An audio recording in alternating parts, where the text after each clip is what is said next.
Everyone, तो पिछले topic में हमने 4 टॉपिक्स के बारे में पढ़ा था। पहला टॉपिक हमारा था कूलम्ब्स लॉ, दूसरा टॉपिक हमारा vector form of Coulomb's law था, तीसरे टॉपिक में हमने सुपरपोजिशन प्रिंसिपल के बारे में पढ़ा था, चौथे टॉपिक में हमने पढ़ा था कंटिन्यूस चार्ज डिस्ट्रीब्यूशन के बारे में। तो आज हमारा जो पहला टॉपिक है वो हमारा है इलेक्ट्रिक फील्ड। तो चलिए इलेक्ट्रिक फील्ड के बारे में हम पढ़ लेते हैं। It is space around a point charge in which any type of electrostatic force or repulsion or attraction can be experienced by any other test charge। ठीक है, तो टेस्ट चार्ज जो हम लेंगे वो क्या लेंगे, एक यूनिट पॉजिटिव चार्ज लेंगे जो कि डिटेक्ट करेगा इलेक्ट्रिक फील्ड की प्रेजेंस को। तो कहने का तात्पर्य है जब एक पॉइंट चार्ज के अराउंड वो स्पेस, जिस स्पेस में अगर हम किसी भी टेस्ट चार्ज को लाएं तो वो टेस्ट चार्ज क्या एक्सपीरियंस करे, इलेक्ट्रोस्टैटिक फोर्स ऑफ रिपल्शन और अट्रैक्शन को एक्सपीरियंस करे। ठीक है, तो अब इसकी इंटेंसिटी के बारे में जान लेते क्या होती है। Electric field intensity, it is a quantity which measure strength और intensity of electric field at any point. कहने का तात्पर्य इलेक्ट्रिक फील्ड इंटेंसिटी का मतलब ही सिर्फ इतना है कि ये जो है किसको मेजर करेगी, उसकी स्ट्रेंथ और इंटेंसिटी को मेजर करेगी। ठीक है, उसकी वैल्यू को मेजर करेगी उस पॉइंट पे। किसी भी इलेक्ट्रिक फील्ड पे अगर हम कोई पॉइंट ले लेते हैं या फिर कोई भी चार्ज ले लेते हैं किसको डिटेक्ट करने के लिए, इलेक्ट्रिक फील्ड को डिटेक्ट करने के लिए, तो ये इंटेंसिटी हमारी क्या मेजर करेगी, उस पॉइंट पे उसकी स्ट्रेंथ को मेजर करेगी। इलेक्ट्रिक फील्ड इंटेंसिटी जो है वो हमारी क्या होती है, वेक्टर क्वांटिटी होती है, जिसको डिनोट किया जाता है ई से, ई वेक्टर से। E vector is equals to F vector upon Q naught. F यहाँ पर क्या है, फोर्स है, इलेक्ट्रोस्टैटिक फोर्स, क्यू यहाँ पर, क्यू नोट यहाँ पर जो है वो है टेस्ट चार्ज। ठीक है, तो अब इस फॉर्मूले के अकॉर्डिंग इसकी जो यूनिट बनती है वो हमारी न्यूटन पर कूलम बनती है, पर इसकी जो एसआई यूनिट होती है वो हमारी होती है वोल्ट पर मीटर। ठीक है, direction of electric field is name as force. जो डायरेक्शन होती है इलेक्ट्रिक फील्ड की किसी भी पॉइंट पे, उसको हम नाम देते हैं फोर्स का, और इस फोर्स को हम कैलकुलेट कर सकते हैं F is equals to Q E. तो आगे प्रोसीड करते हैं। तो हम अब निकालते हैं electric field intensity due to a point charge. एक पॉइंट चार्ज की वजह से इलेक्ट्रिक फील्ड इंटेंसिटी को कैलकुलेट करते हैं। यहाँ पे हमने लिया है एक पॉइंट चार्ज, इसको डिटेक्ट करने के लिए, इलेक्ट्रिक फील्ड की इंटेंसिटी को डिटेक्ट करने के लिए क्यू नोट हमने क्या लिया है, एक टेस्ट चार्ज लिया है। इन दोनों के बीच में जो सेपरेशन है वो आर है। ठीक है, we take a point charge Q whose electric field intensity have to determine at point P. P point पे हमने क्या टेस्ट चार्ज लिया है, टू डिटेक्ट द या फिर determine the electric field intensity of Q, जो कि एक दूसरे से आर डिस्टेंस पे हैं। At point P we place the test charge Q naught. P point पे हमने टेस्ट चार्ज क्यू नोट को प्लेस किया है। Force on test charge Q naught due to Q, point charge Q की वजह से जो टेस्ट चार्ज के ऊपर फोर्स है वो उसको मेजर करती है हम इलेक्ट्रोस्टैटिक फोर्स। एफ जो है हमारा इलेक्ट्रोस्टैटिक फोर्स के अकॉर्डिंग क्या है, F K Q naught Q two by R square, क्योंकि यहाँ पे दो फोर्स चार्जेस कौन से हैं, क्यू और क्यू नोट। के यहाँ पे डिनोट किया गया है 1/4 पाई एप्सिलॉन नोट। इन दोनों के बीच में जो सेपरेशन डिस्टेंस था वो था हमारा आर स्क्वायर। ठीक है, तो जब हमने इलेक्ट्रोस्टैटिक फील्ड के अकॉर्डिंग हमने फोर्स निकाल लिया है, ठीक है, तो अब हम इसकी इंटेंसिटी निकाल लेते हैं, इलेक्ट्रिक फील्ड इंटेंसिटी। तो इलेक्ट्रिक फील्ड इंटेंसिटी का फॉर्मूला था हमारा E is equal to F Q naught. ठीक है, तो क्यू नोट हमारे यहाँ पे टेस्ट चार्ज है, तो जो कि एज यूजुअली हमने ले रखा है। ठीक है, तो फोर्स की हमने वैल्यू पुट करी है यहाँ पे 1/4 pi epsilon naught Q naught by R square. तो क्यू नोट से क्यू नोट कैंसिल हो गया है। देन इलेक्ट्रिक फील्ड इंटेंसिटी की जो वैल्यू है ये वो है हमारी 1/4 pi epsilon naught Q by R square. ठीक है, तो यहाँ पे जो हमारी इन न्यूमेरिकल्स में जो वैल्यूज ली जाती है इसकी के की, जो कि K is equal to 1/4 pi epsilon naught है, वो हमारी क्या है 9 × 10⁹ वेक्टर फॉर्म में जब हम इलेक्ट्रिक फील्ड इंटेंसिटी को लिखेंगे तो किस प्रकार लिखेंगे, तो E vector is equal to 1/4 pi epsilon naught Q by R square R cap. R cap यहाँ पे हमारी क्या दिखा रही है, डायरेक्शन को दिखा रही है। ठीक है, किसके अलोंग इलेक्ट्रोस्टैटिक फोर्स जो है वो ट्रैवल कर रहा है, किस डायरेक्शन के अलोंग हमारा ट्रैवल कर रहा है। ठीक है, तो इस फॉर्मूले के अकॉर्डिंग हमारी electric field intensity directly proportional है चार्ज के और इनवर्सली प्रोपोर्शनल है 1/r² के, मतलब distance of separation between these charges की। ठीक है, तो ग्राफिकली हम किस प्रकार नोट करेंगे इसको, इलेक्ट्रिक फील्ड को हमने लिया है वाई एक्सिस पे, आर डिस्टेंस ऑफ सेपरेशन को हमने लिया है एक्स एक्सिस पे। तो जिस पॉइंट पे हमारा इलेक्ट्रिक फील्ड इंटेंसिटी की वैल्यू मैक्सिमम है, उस पॉइंट पे हमारी जो आर की वैल्यू है वो मिनिमम है। ठीक है, तो ये दिखा रही है कि ई जो है इन्वर्सली प्रोपोर्शनल है आर स्क्वायर के, और जिस पॉइंट पे हमारी आर की वैल्यू मैक्सिमम है उस पॉइंट पे हमारी ई की वैल्यू मिनिमम है। ठीक है, तो जब ये तो पॉइंट हमने लिया था कि एक पॉइंट चार्ज की वजह से, जब ग्रुप ऑफ चार्ज आ जाएंगे इलेक्ट्रिक फील्ड इंटेंसिटी किस प्रकार होगी, तो हम उसको क्या करेंगे, वेक्टरली ऐड कर लेंगे, जिस प्रकार हमने सुपरपोजिशन प्रिंसिपल में पढ़ा था। देन आगे प्रोसीड करते हैं।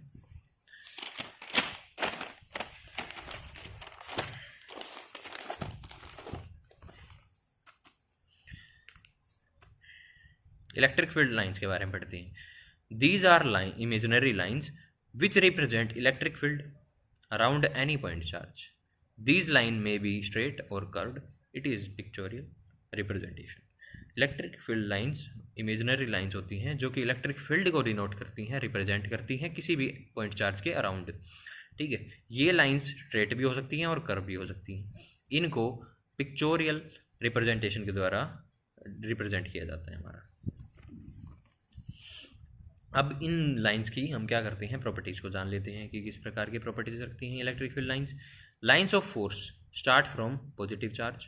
ये जो लाइंस होती हैं पॉजिटिव चार्ज से हमारी क्या होती हैं, निकलती हैं, और एंड कहाँ पे होती है हमारी, नेगेटिव चार्ज। ठीक है, तो कहने का तात्पर्य है हमारे एंटरिंग पॉइंट जो है हमारा इलेक्ट्रिक फील्ड लाइंस का वो होता है negative charge. They can't form close loop, और ये कभी भी क्लोज लूप नहीं बनाती। तो सेकंड पॉइंट हमारा प्रॉपर्टीज का क्या है, direction of electric field at any point on field line is given by tangent drawn at that point. एक हमने लाइन ले ली है इलेक्ट्रिक फील्ड लाइन, अगर किसी भी पॉइंट पे हम उसके इलेक्ट्रिक फील्ड लाइन के टेंजेंट ड्रॉ कर देंगे, ठीक है, तो वो टेंजेंट हमारा डायरेक्शन ऑफ इलेक्ट्रिक फील्ड को क्या करेगा, डिनोट करेगा। ठीक है, तो डायरेक्शन ऑफ इलेक्ट्रिक फील्ड हम किस प्रकार निकालेंगे, किसी भी लाइन पे इलेक्ट्रिक फील्ड लाइन पे हम टेंजेंट ड्रॉ करके निकालेंगे। ठीक है, तो थर्ड पॉइंट के ऊपर चलते हैं हम। Two field line never intersect. दो फील्ड लाइन कभी भी इंटरसेक्ट नहीं करेंगी एक दूसरे को, because at the point of intersection, जिस पॉइंट पे वो इंटरसेक्ट करेंगी वी कैन ड्रॉ, उस पॉइंट पे हम दो टेंजेंट को ड्रॉ कर पाएंगे, और वो पॉइंट हमारा दो डायरेक्शन दिखाएगा इलेक्ट्रिक फील्ड की एक ही पॉइंट पे, जो कि पॉसिबल नहीं है। ठीक है, तो इसी वजह से हमारी जो इंटरसेक्शन पॉइंट है, कहने का तात्पर्य है जो हमारी दो फील्ड लाइंस है वो कभी भी इंटरसेक्ट नहीं करेंगी एक दूसरे को। ठीक है, क्योंकि वो जो है उस पॉइंट पे, इंटरसेक्शन पॉइंट पे हमारी दो वैल्यूज़ दिखाएंगे इलेक्ट्रिक फील्ड डायरेक्शन की, जो कि पॉसिबल नहीं है। तो चौथे पॉइंट पे आते हैं। जब फील्ड लाइंस हमारी क्या करेंगी, क्लोज आएंगी एक दूसरे को, वो इंडिकेट करेंगी स्ट्रॉन्ग इलेक्ट्रिक फील्ड को, और दूर जाएंगी तो हमारा क्या होगा, वो वीक इलेक्ट्रिक फील्ड को क्या करेंगी, इंडिकेट करेंगी। इलेक्ट्रिक फील्ड लाइंस कभी भी कंडक्टर से पास आउट नहीं होंगी। ये फिफ्थ पॉइंट था हमारा। और आगे प्रोसीड करते हैं। अब इलेक्ट्रिक फील्ड लाइंस की हम क्या कर लेते हैं, रिप्रेजेंटेशन के बारे में जान लेते हैं कि किस प्रकार हम डायग्रामेटिकली इनको रिप्रेजेंट करते हैं। ठीक है, different type of electric fields को। तो यूनिफॉर्म इलेक्ट्रिक फील्ड को हम डिनोट करते हैं इस तरीके से, पैरेलल लाइंस के द्वारा।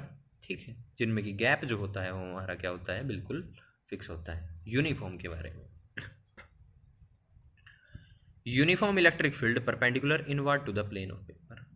अब ये जो हमारा प्लेन है पेपर का, इसके इनवर्ड जब परपेंडिकुलरली, बिल्कुल ठीक है, इनवर्ड डायरेक्शन में परपेंडिकुलरली जब इलेक्ट्रिक फील्ड होगी तो हम उसको क्रॉस के द्वारा डिनोट कराएंगे। ठीक है, और डॉट के द्वारा डिनोट करवाएंगे हम तब जब यूनिफॉर्म इलेक्ट्रिक फील्ड परपेंडिकुलर होगी आउटवर्ड, इस प्रकार। ठीक है, बिल्कुल प्लेन ऑफ पेपर के बाहर की तरफ परपेंडिकुलरली। ठीक है, देन हम फोर्थ पॉइंट पे आते हैं। Field line of positive point charge and negative point charge.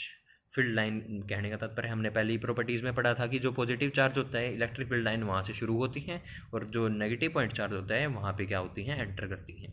ठीक है, देन हम फिफ्थ पॉइंट पे आते हैं। फिफ्थ पॉइंट पे क्या है, for equal and opposite charges. ठीक है, तो दो इक्वल एंड अपोजिट चार्जेस को डाइपोल के तौर पे हमने रख दिया है।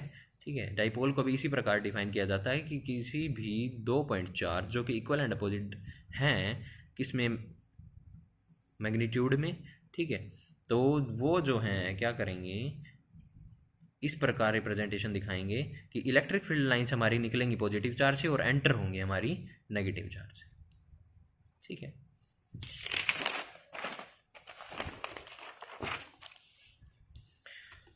उस पॉइंट पे हमने पढ़ा कि दो हमारे क्या हैं, अनइक्वल चार्जेस हैं, अनइक्वल पोलैरिटी के हैं, एक पॉजिटिव चार्ज है एक नेगेटिव चार्ज है। पर अब इस पॉइंट पे हम सिक्स्थ पॉइंट पे हम पढ़ते हैं कि दोनों के दोनों चार्जेस क्या हैं, सेम मैग्नीट्यूड के हैं और सेम ही हमारी पोलैरिटी है। ठीक है, तो वो क्या होंगे, एक दूसरे को रिपेल करेंगे, और रिपेल करेंगे तो हमारी जो इलेक्ट्रिक फील्ड लाइंस है वो भी एक दूसरे को क्या करेंगी, रिपेल करेंगी। और इन दोनों के बीच में एक इक्वल मैग्नीट्यूड की वजह से बिल्कुल सेंटर पॉइंट, ठीक है, अगर इन दोनों चार्जेस को हम क्या करेंगे, दोनों को ज्वाइन करेंगे एक स्ट्रेट लाइन से, तो बिल्कुल जो सेंटर पॉइंट होगा वो पॉइंट जो है इनकी इक्वल मैग्नीट्यूड और इक्वल पोलैरिटी की वजह से बिल्कुल सेंटर में हमारा एक न्यूट्रलिटी पॉइंट आएगा, जिस पॉइंट पे इलेक्ट्रिक फील्ड जो होगी बिल्कुल जीरो होगी। ठीक है, तो ये था हमारा two similar and equal charges के लिए। अब पढ़ते हैं फॉर प्लेन चार्ज्ड शीट। तो एक शीट के ऊपर जब हम चार्ज को डिस्ट्रीब्यूट कर रहे हैं, कंटिन्यूसली डिस्ट्रीब्यूट कर रखा है हमने, तो हमारे किस प्रकार इलेक्ट्रिक फील्ड लाइंस निकलेंगी। ठीक है, तो जब एक प्लेन शीट को हम पॉजिटिवली चार्ज करेंगे तो वो जो है इलेक्ट्रिक फील्ड लाइंस जो हमारी निकलेंगी वो बिल्कुल परपेंडिकुलरली निकलेंगी शीट से। ठीक है, दोनों तरफ से। ठीक है, तो वही केस आ गया हमारा पॉइंट चार्ज में, हमारा इलेक्ट्रिक फील्ड लाइंस किस प्रकार निकल रही थी, वो भी हमारी आउटवर्ड निकल रही थी। सिमिलर केस हमारा पॉजिटिव चार्ज अगर शीट पे लगा दिया जाएगा तब भी हमारा क्या होगा, इलेक्ट्रिक फील्ड लाइन जो है वो बाहर की तरफ ही निकलेंगी। ठीक है, देन हम आते हैं नेगेटिव शीट के ऊपर। तब जब हमने नेगेटिव शीट ली है, कोई भी मैन्युफैक्चर्ड एक शीट के ऊपर हमने नेगेटिवली चार्ज को डिस्ट्रीब्यूट कर दिया है, तब हमारा क्या होगा, similarly as compare to point charge of negative polarity, क्या हो रहा था point charge of negative polarity में कि हमारी जो इलेक्ट्रिक फील्ड लाइंस है वो एंटर कर ली थी। ठीक है, तो सिमिलरली इसमें क्या होंगी, परपेंडिकुलरली एंटर करेंगी हमारी इलेक्ट्रिक फील्ड लाइंस। तो एक क्वेश्चन आया था बोर्ड एग्जाम में, when a point charge kept near a plane sheet, ठीक है, और vicinity of a plane sheet, जब एक पॉइंट चार्ज को एक प्लेन शीट के पास हम रख देते हैं तो वो किस प्रकार का डायग्राम बनाएगा। ठीक है, तो किस प्रकार का बनाएगा, एक पॉजिटिव चार्ज को जब एक पॉइंट चार्ज को हम किसी भी शीट के पास लगाएंगे तो क्या होगा, ये जो है एक मेटल प्लेट है। ठीक है, तो उसमें हमने क्या करना है, पॉजिटिव चार्ज को हमने रखना है इसके पास, और पॉजिटिव चार्ज की पोलैरिटी में से हमने क्या निकालनी है, इलेक्ट्रिक फील्ड लाइंस को निकालना है और एंटर कराना है किसी भी एक शीट के अंदर। ठीक है, तो इसमें जो है किसी भी तरीके से पूछ सकता है, वो मेटालिक प्लेट के तरीके से पूछ सकता है या फिर कोई भी प्लेन शीट की तरीके से पूछ सकता है। ठीक है, तो इस प्रकार हम इसका डायग्राम बनाएंगे। Thank you.